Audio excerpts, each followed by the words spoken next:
After the US and UK toppled the Iraqi government in 2003, there was massive blowback as terrorist extremist groups were emboldened in the power vacuum that was created. These groups would spread all across the Middle East and North Africa, causing all sorts of problems for governments in that region, ironically as a result of the US's war on terror, which actually greatly increased terror. These jihadist extremist groups who spread to Libya and Syria would be the groups who the Obama administration would arm in their regime change efforts against those countries. In Libya, the US-backed jihadist groups would successfully topple the government, throwing the country into a state of chaos where slaves are now being traded out in the open. But in Syria, the government was successful in suppressing these US-backed elements with the help of Russia. Now, when the US dirty war in Syria was first beginning, Anderson Cooper of CNN did an interview with Syria's ambassador to the United Nations. In this interview, Cooper repeatedly accuses the Syrian government of firing on and suppressing peaceful protesters, and the ambassador tries to explain to him that while there are legitimate peaceful opposition groups in Syria, there are also jihadist extremist groups who are killing hundreds of Syrian government workers. What's going on in Syria is that we do have an opposition, legitimate national opposition, and we are listening to their claims. But at the same time, we do have armed terrorist groups that are resisting the Syrian forces.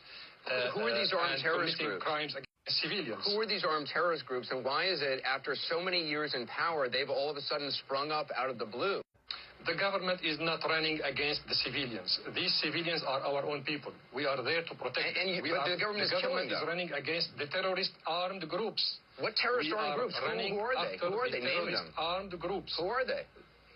Yeah, those who have killed so far 500 officers and soldiers of our army, and police officers, and police soldiers, and security forces. Okay, again, you haven't named who these unnamed mysterious armed terrorists are. They are the outcomes of the American-British invasion of Iraq, Anderson. They are the Salafists, they are the Takfiris groups, they are the Brother Muslim military wing. They are all these kind of extremist groups in Syria.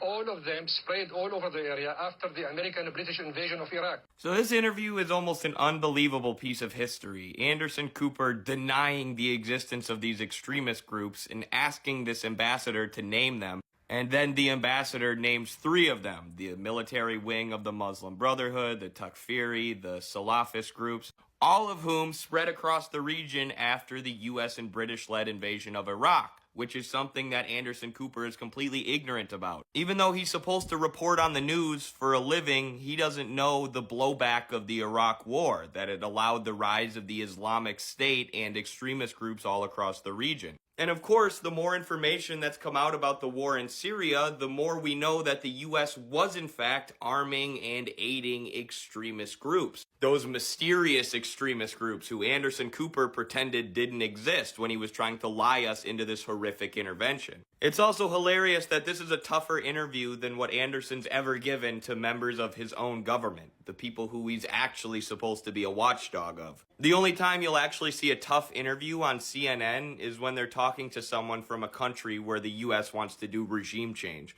Anderson Cooper is nothing but a stooge for empire. If he was anything else, he wouldn't be in this position. Your government has been in power since 2000.